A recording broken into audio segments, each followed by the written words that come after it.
தேனி மாவட்டம் போடிநாயக்கனூர் அருகே உள்ள கொலையனூர் பகுதியை சேர்ந்தவர் முருகன்.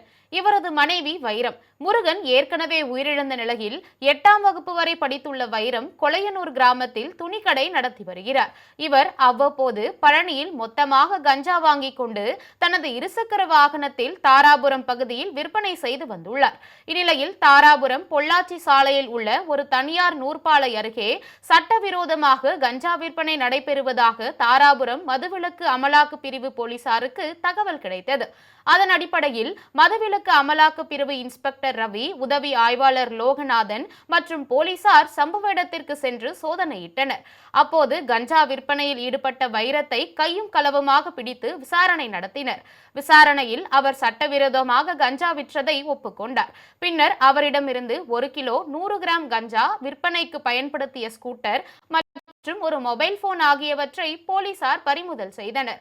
மேலும் கைது செய்யப்பட்ட பெண்ணை தாராபுரம் நீதிமன்றத்தில் ஆஜர்படுத்திய போலீசார் பின்னர் அவரை திருப்பூர் மகளிர் சிறையில் அடைத்தனர்.